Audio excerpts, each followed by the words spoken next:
Pagi-pagi Ambiar. Hari ini di tanggal 22 Desember kita memperingati Hari Ibu. Kami semua di Pagi-pagi Ambiar mau mengucapkan Selamat Hari Ibu. Terima kasih buat pahlawan kita, ibu tercinta. Betul. Yang selalu ada buat kita. Betul. Ibu itu selalu menerima kita dalam keadaan duka. Betul. Kadang kan kebanyakan orang-orang itu kalau sebagai anak itu menerima orang tua dalam keadaan suka aja. Ya. Tapi dalam keadaan duka jarang anak itu bisa menerima orang tua. Tapi kalau orang tua pasti selalu menerima anak walaupun dalam keadaan apapun. Kamu mau bilang apa sama Mami nih? Mami adalah malaikat aku yang luar biasa. Aku bersyukur punya mami yang sangat luar biasa. Yang bisa menyambung doa buat saya. Dan bisa memberikan keselamatan dunia akhirat. Amin. Kalau King Nasan mau bilang apa sama mamanya? Pokoknya 10 anak tidak akan bisa merawat satu ibu, ada kata-katanya ya. Tapi satu ibu bisa merawat 10 anak. Ya. Dan untuk anak laki-laki di seluruh Indonesia itu wajib hukumnya kepada ibu berbakti. Kalau aku mau bilang terima kasih banyak buat mama aku karena selalu memberikan doa. Apapun itu termasuk setiap kegiatan, setiap aktivitas termasuk kita kalau live Pagi-pagi Ambiar aku selalu bilang doain semoga hari ini lancar. Terima kasih banyak untuk semua doanya. Kalau Buat Karen, kakak, Kalau aku cuma mau kasih pesan buat adikku supaya menjadi ibu yang terbaik buat anak-anak. ya pokoknya kita mau bilang selamat Hari Ibu untuk seluruh ibu, Selamat Hari Ibu. untuk mereka yang pernah menjadi ibu, untuk mereka para calon ibu, atau untuk mereka yang memutuskan untuk tidak menjadi seorang ibu, tapi tidak selamat Hari Ibu bagi laki-laki yang keibuan ya. Maaf ya, Nyindir gue. ini menyinggung Kalau kayak saya gitu, ya, menyinggung saya. sekali. Walaupun dandanan saya udah seperti pemain basket, atas kesebelasan, bawah, Bawa apa? gak enak Tapi lanjut. tetap Anda adalah Apa? ibu.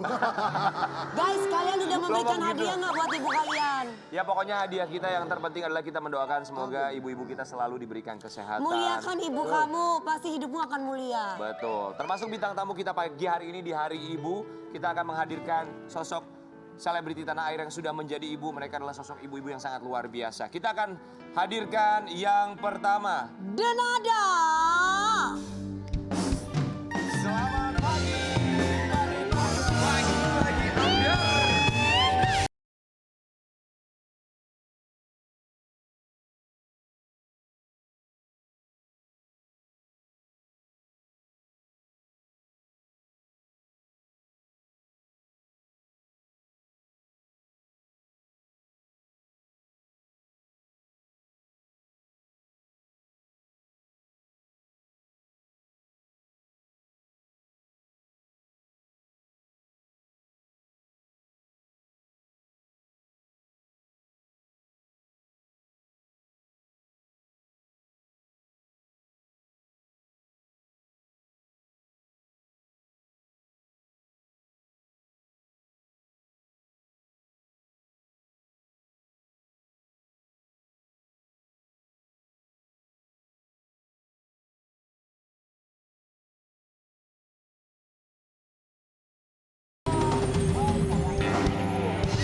Wah luar biasa. Kak Denada sayang. Apa kabarnya? Alhamdulillah kita semuanya baik guys. Kita nunggu banget ya, jadwalnya susah banget Kak Dena tuh ya Allah.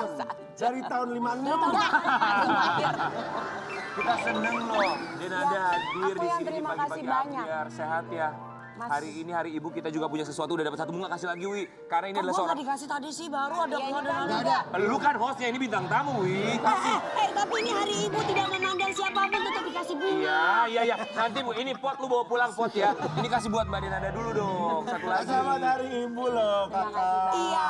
Ya, kami semua di Kita sini semuanya. mau mengucapkan Terima kasih kakak. Alhamdulillah sudah menyempatkan waktunya datang ke Pagi-pagi Ambiar. Pasti kan kasih. pagi-pagi banget ya Kak, Iya, tapi tapi luar kalau- biasa loh untuk kita guys. Tapi kalau Kak Dena sih pasti kalau pagi mah udah oke. Cuman jadwalnya memang susah banget karena Dari Betul. Singapura. dari Singapura dan Pulang sempet pergi keliling ya. ke Moskow, ke Boston. Ayo ke Turki. keliling dunia ya. Keliling dunia tour sama Medana. Oh, Medana. kita happy banget sih datang di sini. Gimana kabarnya Mas Ode baik-baik aja? Siapa? Mas Ode baik-baik aja? Mas siapa? Lah, Odi, Mas Odi. produser kita. Kenapa Bu? Iya. Apa hubungannya sama produser kita? Loh ini kan Ini bukan istrinya, memang mirip. Memang mirip sama istri produser kita. Tapi Mbak Denada ya, Apa sih ini ini? ngomongin soal Mirip Denada kan Gabriel.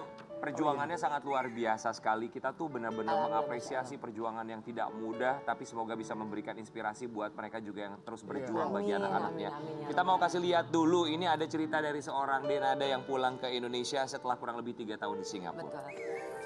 Jujur ya, bukan cuma kita tapi juga masyarakat Indonesia, Sobat Ambiar juga pasti merasa salut atas perjuangan seorang Denada. Dia memang rela untuk meninggalkan pekerjaannya, apa yang ia bangun di Indonesia, di dunia hiburan tanah air untuk bisa merawat sang anak yang sampai dengan sekarang masih terus berjuang di Singapura untuk melawan leukemia. Boleh kita berikan tepuk tangan buat Mbak Denada, keren banget. Terima kasih banyak. Sekarang Aisyah udah umur berapa sih? Dia kemarin baru ulang tahun yang ke-9, baru tanggal 11 kemarin. Selamat ulang tahun. Baru ulang tahun yang ke-9. Alhamdulillah mulai Agustus lalu dia mulai sekolah. Jadi aku tuh kan umurnya udah 9 tahun. Tapi selama ini kan aku belum pernah, maksudnya dulu sebelum dia didiagnosa, sebelum kita ke Singapura, itu aku udah daftarin dia sekolah, udah mau bayar sekolah, udah segala macam. Tiba-tiba ya itulah ya manusia berencana, tapi pada akhirnya Allah punya rencana lebih baik, tapi pasti lebih baik sudah pasti gitu.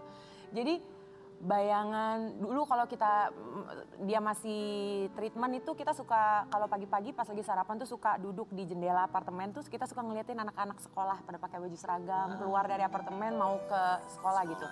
Dan dia suka ngeliatin gitu dan aku bisa lihat dia pasti kepingin gitu, menginginkan gitu dan terus habis itu kemarin pas hari pertama gitu ya kita bangun pagi-pagi gitu terus aku pakein dia baju seragam gitu terus kan bikin rambutnya gitu terus itu fotonya terus udah gitu aku anterin dia sekolah gitu terus turun dari sekolah aku lihat turun dari mobil tuh dia masuk gitu dengan baju seragamnya tuh aku dalam hati ya Allah ini pemandangan dan kegiatan yang aku udah lama sekali inginkan gitu dan aku bersyukur sekali karena Allah izinkan itu akhirnya terjadi kita bisa merasakan itu gitu Aisyah bisa merasakan itu aku pun bisa mengalami pengalaman itu dan itu aku syukuri banget gitu. Gak berasa ya 3 tahun sekarang udah umur 9 tahun. 9 tahun ya dari 5,5 tahun dia memang kan kita kesana tuh pertamanya dia masih 5,5 tahun gitu. Apa harapannya atau wish-nya Aisyah tuh pas ulang tahun dia bilang apa? Kalau dia sih anak umur masih 9 tahun ya. Jadi yang dia inginkan pasti ya hal-hal sebagaimana anak 9 tahun yang lain gitu. Kepengen kado ini, kepengen kado itu, kepengen bisa satu hal dia tuh selalu kepengen bisa traveling. Karena kan sebelum dia ke Singapura, betul dia bosan. Sebelum dia ke Singapura, dia aku bawa dari mulai dia lahir tuh aku bawa kemana-mana. Aku show keluar kota kemanapun aku bawa dia. Jalan-jalan. Dari mulai hal yang itu yang biasa dia lakukan tiba-tiba dia harus merasakan selama hampir 3 tahun dia tuh di rumah aja, tidak boleh keluar rumah, nggak bisa bergaul, nggak bisa bersosialisasi, nggak bisa berteman, nggak bisa sekolah. Yang dia lihat cuma rumah sakit, rumah sakit. Kadang-kadang aja aku bawa dia ke supermarket, itu pun supermarket yang di rumah sakit. Jadi dia keinginannya pasti aku kepengen ngeliat Jepang, aku kepengen ngeliat Amerika, aku kepengen traveling, ibu aku kepengen naik pesawat, aku kepengen gitu hal-hal yang seperti itu karena she used to do that a lot gitu. Dia banyak melakukan itu, tiba-tiba dia berhenti melakukan itu gitu. Apa sih rasanya ngelihat Aisyah pergi ke sekolah dengan kondisinya seperti sekarang? Tapi ini adalah satu kerinduan juga dia pengen sekolah pasti. Iya. Aku jujur aku nggak bisa tidur malam itu gitu karena aku nggak berhentinya gitu kayak dalam hatiku tuh kayak masih ya Allah ya Allah alhamdulillah ini datang juga gitu hari ini gitu dimana pagi dari malam sebelumnya tuh aku siapin satu-satu bajunya aku udah siapin besok dia akan bawa makanan apa akan apa sarapannya apa aku udah pikir rambutnya mau diapain mau aku ikat secara apa gitu dan pada saat aku lakukan semua itu tuh benar-benar aku hatiku tuh penuh syukur yang luar biasa gitu karena wah alhamdulillah finally hari ini terjadi juga gitu hari pertama dia sekolah aku bisa lihat dia pakai baju seragam dia merasakan juga selayaknya anak-anak yang lain yang selama ini dia inginkan sekali dia lihat lewat di depan jendela apartemen kita tapi selama bertahun-tahun dia hanya lihat itu aja dan dia hanya bilang ibu anak itu mau sekolah loh gitu aku bilang dan aku selalu jawab ya nanti insya Allah Aisyah juga akan segera sekolah gitu. Dan Allah berikan itu. Jadi terima kasih Allah dan terima kasih doanya buat semuanya. Karena aku yakin pasti karena doa dari semua juga. Betul. Thank you. Oh pengen peluk Mbak Denada kayak rasanya oh. Thank you, thank you. Aduh, Semangat perjuangan ya yang sangat Kak. luar biasa yang kita tahu sampai Ini dengan seorang sekarang. ibu yang sesungguhnya. Iya. Bukan seorang ibu kan bukan hanya bisa melahirkan, Iya.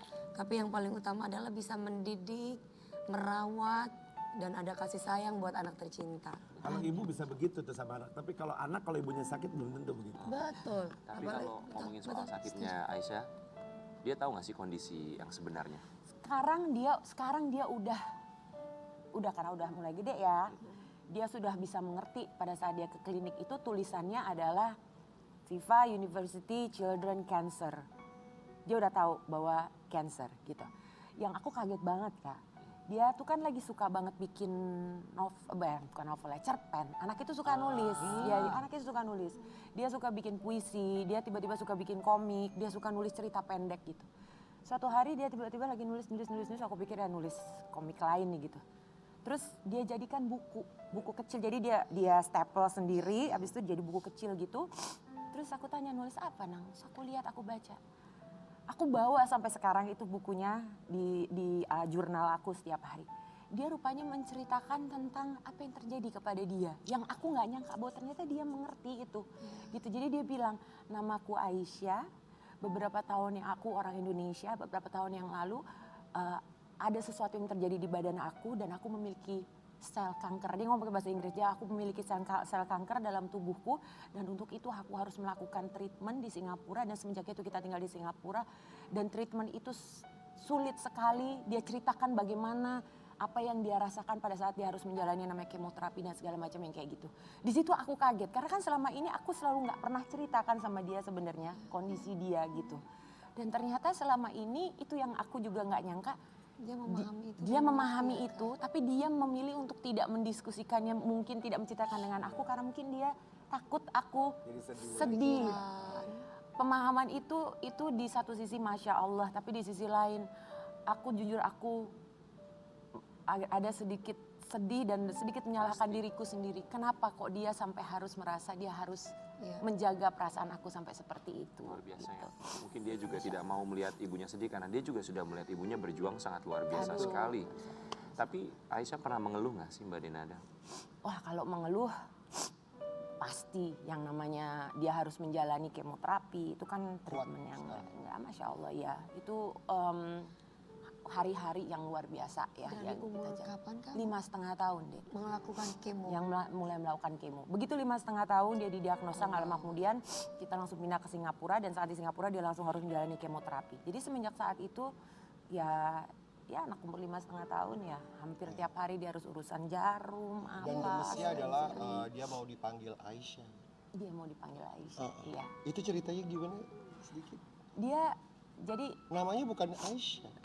dia terlahir dengan nama Syakira Aurum Wirianta. Tapi terus setelah kita mulai di Singapura, mama yang waktu itu bilang setelah udah 2 tahun lah treatment.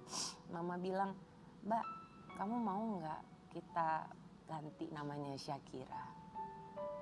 Oh ya aku cuma ngelihatnya satu.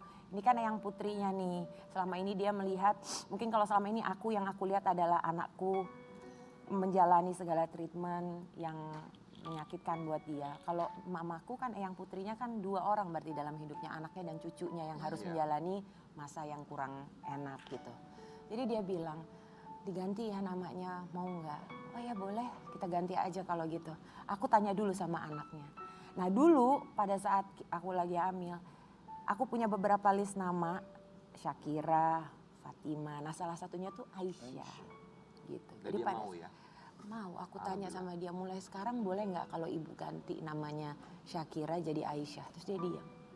Oh, jadi maksudnya mulai sekarang aku udah nggak dipanggil Syakira lagi tapi dipanggil Aisyah. Iya, tapi terserah kamu kalau kamu boleh aja. Terus dia diam. Oke, dia bilang gitu. Dan pada saat itu hari Jumat. Jadi aku benar-benar ya biasanya kalau kita orang Jawa biasanya ada tasyakuran apa? gitu Iya ya, gitu Kak. ya. Tapi karena kita di Tasyakuran sana, jadi aku cuma pegang dia, aku cuma bilang Bismillahirrahmanirrahim, aku ibumu mulai hari ini namamu sekarang menjadi Aisyah Aurum Wirianta. Bismillahirrahmanirrahim. Luar biasa ya.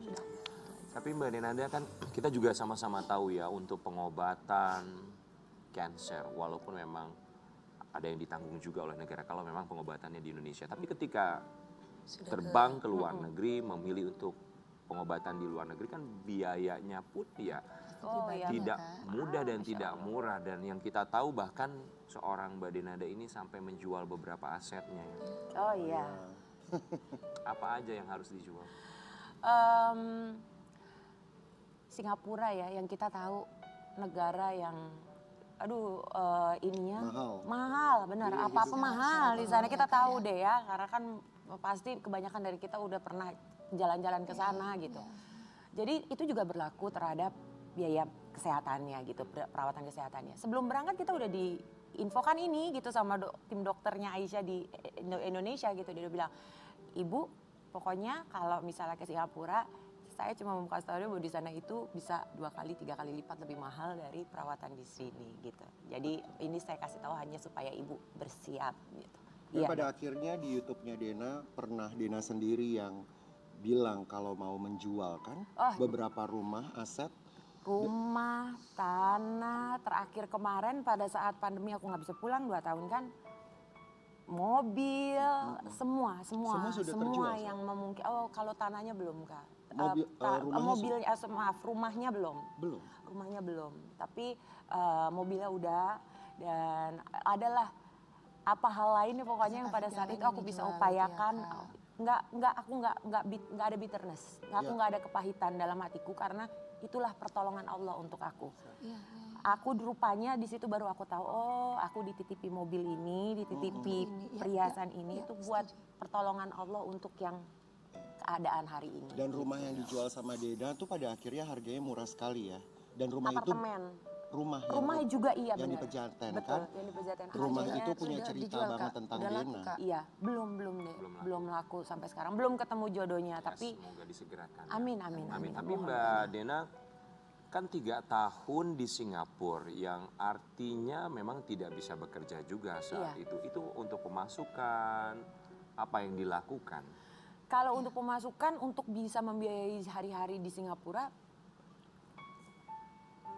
ya hampir tidak sebanding apapun yang aku berusaha lakukan. Karena pekerjaan kita kan membutuhkan kita untuk secara fisik ada di sini.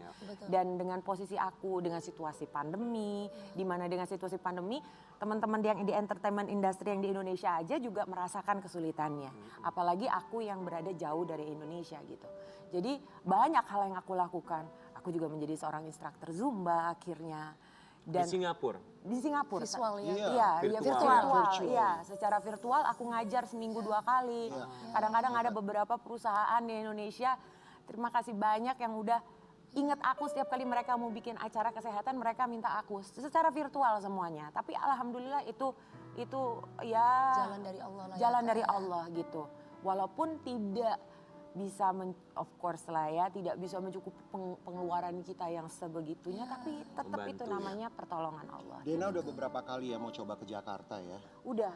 Karena Udah. pandemi ini Udah, dan terakhir tuh ada di Instagram kamu juga. Iya, udah mau berangkat. Hari itu aku sudah mau PCR, udah mau berangkat, sudah booking tiket segala macam, dan ternyata pada saat itu tiba-tiba peraturan karantinanya berubah menjadi lebih panjang sehingga tanggal event yang seharusnya aku sudah kontrak itu aku udah nggak keburu lagi untuk bisa Jadi datang. nggak jadi ya?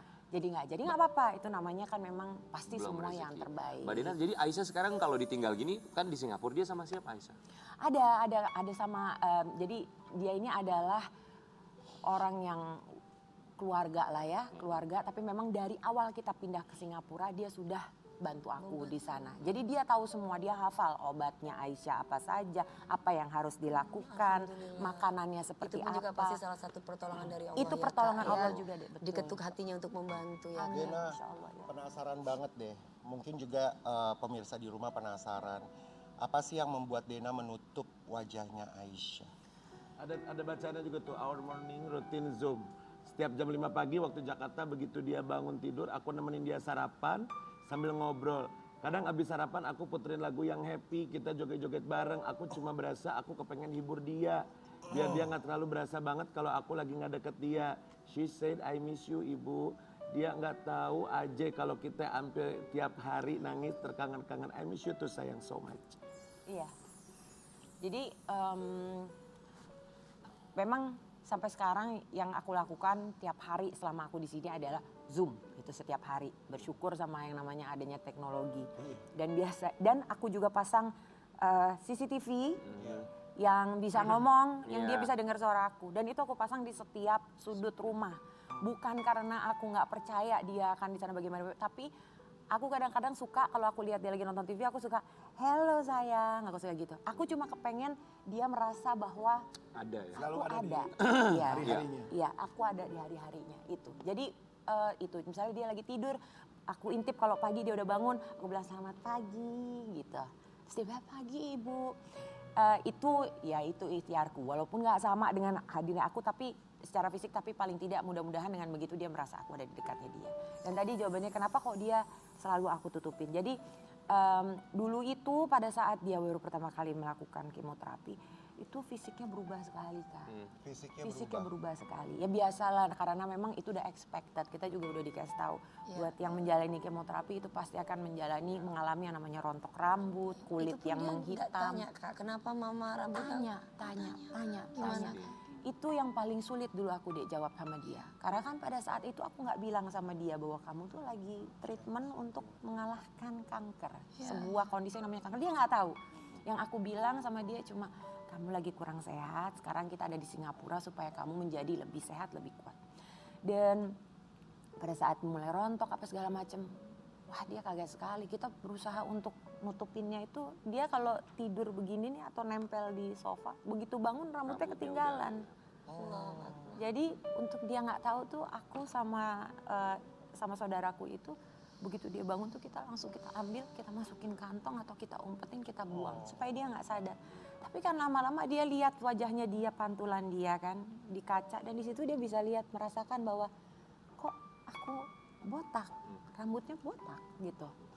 Dan disitulah yang pertama kalinya aku akhirnya putuskan untuk menutup semua kaca, semua cermin, dan akhirnya aku memutuskan untuk sementara kita tutupi dulu, karena kalau dia tidak menyenangi refleksinya dia di kaca, berarti dia juga nggak akan senang orang lain umum untuk lihat kondisi dia seperti itu. Gitu. Mbak Dena, apa yang mau disampaikan untuk Aisyah jika dia sedang menyaksikan? Kalaupun tidak, kita yakin bahwa jejak digital itu akan selalu ada. Dia bisa menyaksikan ini di saat dia sudah besar, sudah dewasa nanti, sudah kembali sehat, menjadi apa yang diinginkan dalam keadaan yang suka duka, keadaan yang diinginkan oleh seorang Denada untuk anak tercinta. Iya, aku cuma selalu kepengen ingetin dia bahwa aku itu beruntung sekali sebagai seorang ibu dititipi anak yang Masya Allah luar biasa seperti dia. Aisyah adalah anak yang luar biasa, anak yang selalu membanggakan, sumber kekuatan ibu, sumber kekuatan bagi kita satu keluarga, sumber kebahagiaan kami. Kita bangga sekali karena Aisyah begitu bisa menjalani semua yang harus Aisyah jalani dengan kuat, dengan penuh kesabaran, dengan penuh keikhlasan, dengan penuh ketegaran. Bahkan di saat dia masih lagi, ingat waktu itu lagi sakit-sakitnya karena lagi habis kemo segala macam, dia masih bisa mempunyai semangat untuk menyenangkan orang-orang pasien lain yang ada di sekitarnya.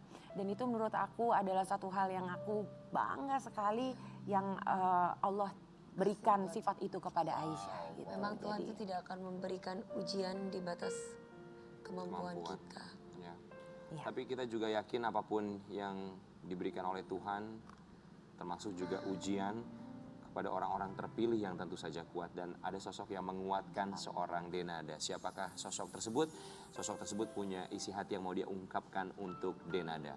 Ini dia.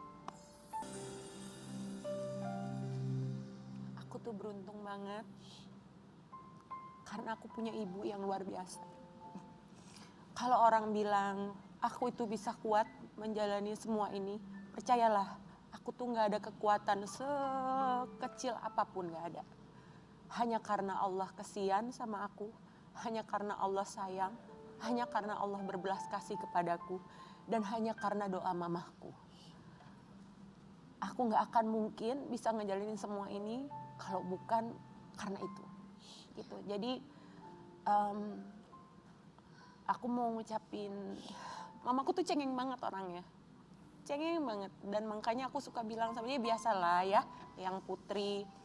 Aku suka kadang-kadang suka menutupi apa-apa yang, dan gak menceritakan semua yang terjadi, kesulitan-kesulitan kami gitu. Karena aku gak mau menyulitkan dia gitu. Tapi aku tahu, sebagai seorang ibu dia pasti tahu gitu. Bahwa mungkin di saat-saat tertentu aku sedang dalam kesulitan gitu. Dan aku cuma mau bilang, terima kasih Mama, buat semua doanya Mama, semua sholat-sholat malamnya Mama, yang Mama cuma habisin buat doain aku. Buat semua sujudnya Mama, yang Mama habisin semua di situ hanya untuk minta sama Allah untuk kasihanin aku. Terima kasih banyak. Karena aku nggak tahu deh aku mesti ngomong apa lagi, tapi aku nggak akan mungkin bisa ngejalanin semua ini kalau bukan karena doanya Mama. I love you. And we love you too Mbak Dena. We love you so much. Di hari ibu ini kita memang sama-sama tahu bahwa ya pasti Sobat Ambiar di rumah juga tahu bahwa seorang ibu adalah seorang pembohong ulung yang sangat hebat. Berat, dia bilang ringan. Sedih, dia bilang bahagia. Lapar, dia bilang kenyang. Badan sudah tidak kuat, tapi hati dan juga pikiran terus menguatkan. Terima kasih banyak untuk semua ibu yang terus berjuang untuk anak-anaknya. Kita akan kembali sesaat lagi di Pagi-Pagi Ambiar.